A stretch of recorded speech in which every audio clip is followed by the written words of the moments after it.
ऊपर ये जो लगातार केसेस खालिद गुड्डू के ऊपर लादे जा रहे हैं, अब उसके लिए किसी एक्सपर्ट की जरूरत नहीं है। एक आम आदमी भी समझ सकता है। एक केस के अंदर बेल होती है, दूसरे केस में बेल होती है, जैसे ही उनका बाहर आने की बात होती है तो एक नया केस उसके ऊपर चढ़ाया जाता है।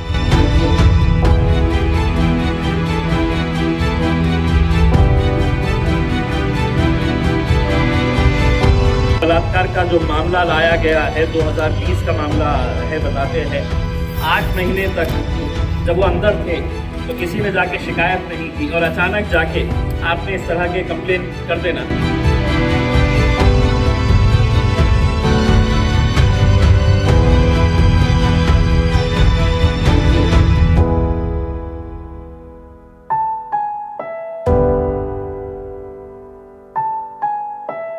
तो कहीं ना कहीं इनको खतरा सताने लगा।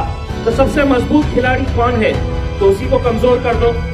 और उसी के इरादे से ये इनके ऊपर लगातार केसेस किए जा रहे हैं। इनकी मंशा सिर्फ यही है कि खालिद गुड्डू को किसी तरह से यहाँ पर कमजोर कर दो ताकि आने वाले चुनाव तक ये जेल के अंदर ही रहे। अगर अभी तक आपने द वॉइस को सब्सक्राइब नहीं किया है तो प्लीज़ अभी सब्सक्राइब करें। दोस्तों, भिवंडी AIMIM में दिखी बड़ी हलचल।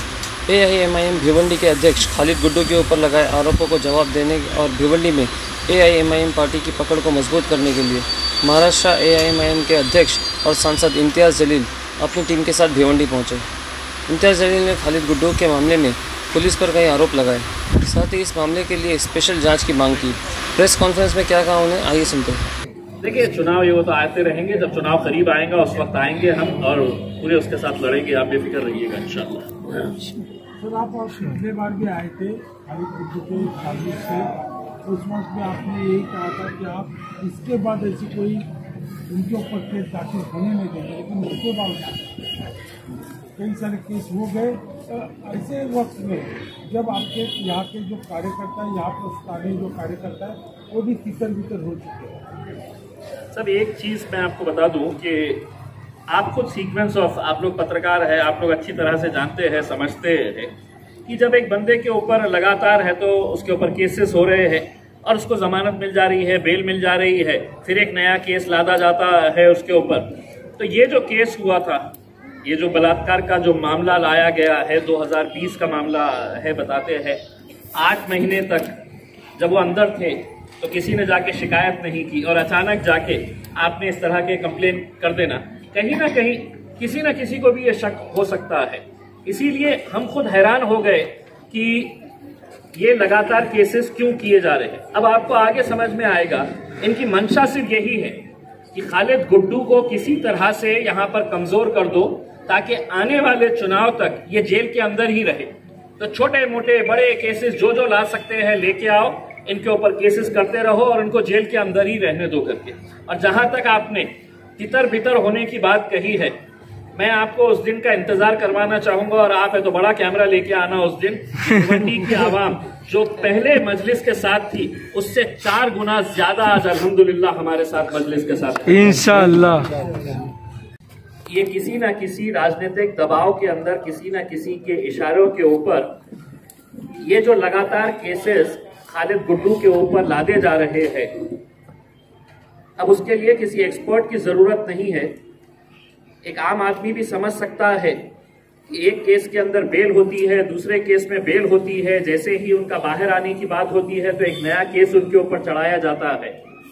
हमने ये पूरी बातें DG साहब के सामने हमने रखी और उनसे हमने ये अनुरोध किया, उनसे रिक्वेस्ट की हमने कि आप एक इम्पार्शियल इन्वेस्टिगेशन करवाएं, आप देखें कि कैसे कैसे केसेस उनके ऊपर लगाए गए हैं। उनको ये जानकारी दी गई थी कि खालिद गुड्डू के ऊपर पहले बहुत सारे केसेस थे। हम भी मानते हैं, मैं जब राजनीति के अंदर आया 2014 के अंदर तो एक सादा सा केस भी नहीं था, लेकिन आपके पॉलिटिकल लाइफ के अंदर बहुत सारे केसेस होते हैं। मेरे ऊपर भी आज 8 केसेस हैं। कहीं कोई शराब की दुकान बंद करवाने का केस है, कहीं कोई रास्ते बंद है तो उसके लिए आंदोलन करने का। तो ऐसे राजनीतिक जीवन के अंदर बहुत सारे केसेस होते रहते हैं, लेकिन खालिद गुड्डू को एक विशेष तौर के ऊपर जिस तरह से टारगेट किया जा रहा है, खालिद गुड्डू साहब राष्ट्रवादी कांग्रेस से कई सालों तक जुड़े थे। इलेक्शन के वक्त मजलिस के साथ आए, हम उनके साथ गए। भिवंडी की आवाम ने दिल खोलकर मजलिस का साथ दिया और करीब 44,000 वोट उन्हें पहले ही इलेक्शन में मिले। ये इस बात की गवाही है कि भिवंडी की आवाम एक ऑल्टरनेट चाहती थी और उन्होंने खालिद गुड्डू के रूप में मजलिस इत्तेहादुल मुस्लिमीन को दिल खोलकर एक्सेप्ट किया। जीत और हार जो भी हो, लेकिन हमने पिछले कुछ सालों से हमने ये देखा है कि उस इंसान को इस वजह से टारगेट किया जा रहा है कि यहां पर मजलिस इत्तेहादुल मुस्लिमीन दिन ब दिन मजबूत होती जा रही है। वो एस्टैब्लिश राजनीतिक पार्टियां जो ये समझती आई है कि ये जो जितने भी लोग हैं इनका वोट हमारी जागीर है, तो कहीं ना कहीं इनको खतरा सताने लगा।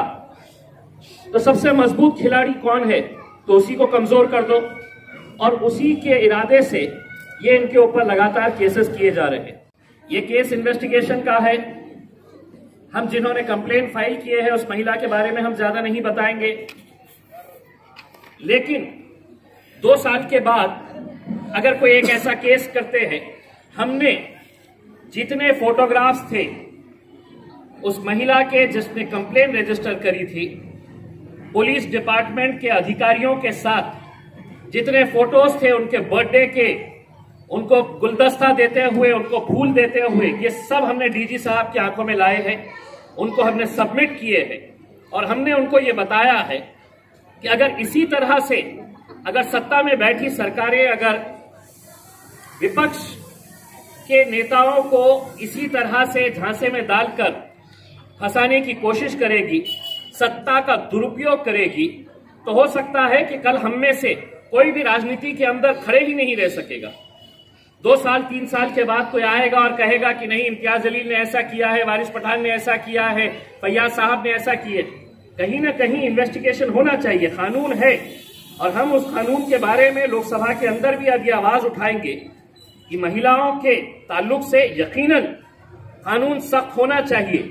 लेकिन इसका मतलब ये नहीं है कि कोई महिला पुलिस स्टेशन में जाती है और फौरन इनको अरेस्ट कर लिया जाता है। कुछ ना कुछ तो इन्वेस्टिगेशन करने की जिम्मेदारी पुलिस वालों की होनी चाहिए या नहीं होनी चाहिए। ये यहाँ पर अंधा कानून चल रहा है। सर, विधानसभा चुनाव में जिस तरह से एमआईएम के कार्यकर्ताओं ने पूरब और पश्चिम दोनों तरफ काम किया था, तो मतलब पूरब की जो सीट थी राजनीतिक पार्टी को उसको सपोर्ट किया था। आज इस मुश्किल घड़ी में क्या वो राजनीतिक पार्टी के लोग आपके साथ में कि कैसे? देखिए साहब, तो ईमानदारी से काम किया था उन्होंने। नहीं, ईमानदारी से किए थे, लेकिन हम पहले भी अकेले थे। उनका रोल किया है? पहले भी हम अकेले थे। हमारे साथ अगर कोई आता है तो हम उसका स्वागत करेंगे, लेकिन देखिए आज अपने आप को इतनी ताकतवर 150 साल पुरानी कांग्रेस पार्टी अकेले लड़ सकती है क्या? नहीं, उसको सहारे की जरूरत है। तो किसका सहारा? जिस शिवसेना के खिलाफ इन्होंने पूरी जिंदगी गुजार दी है, शिवसेना को गालियां देते देते आज उनका हाथ थाम लिए है। जो शिवसेना कांग्रेस और राष्ट्रवादी को गालियां दिए बगैर स्टेज के ऊपर रहती नहीं थी, आज सत्ता में आने के लिए सत्ता की लालच के अंदर साथ में आ गए हैं मिलके। तो ये सब कमजोर लोगों के ये है उसके अंदर। हमारे साथ कोई दे या ना दे, हमारे को राजनीतिक पार्टियों की ताकत की जरूरत नहीं है जब तक आवाम हमारे साथ। समझे नहीं, जब बैरिस्टर साहब आए थे उन्होंने आह्वान किया था, दोनों तरफ कार्यकर्ताओं ने पूरी मेहनत से काम किया था। आज उनका एक एमएलए है उस पार्टी का, इन कार्यकर्ताओं ने उनका काम किया है। तो इस मुश्किल घड़ी में एमआईएम पे जो संकट है, उस पार्टी के एमएलए ने आपसे कोई संपर्क साधा, कुछ काम किया आपके लिए, ये पूछ रहा हूँ। देखिए साहब, ऐसा कहीं पर भी कोई हमारे को कोई ना मदद के लिए ना किसी ने हमारे को ये एहसान जताने के लिए कि साहब आपकी वजह से आपने यहाँ पर उम्मीदवार नहीं खड़े थे, असद साहब ने आप स्टेज के ऊपर से खड़े रहकर कहा था कि मतलब इनको जिताओ करके। लेकिन अगर अब एहसान फरामोश अगर हो गए हैं तो उसके लिए हम क्या कर सकते हैं? तो अगले इलेक्शन के अंदर हिसाब निकाला जाएगा। चलिए, ठीक है साहब।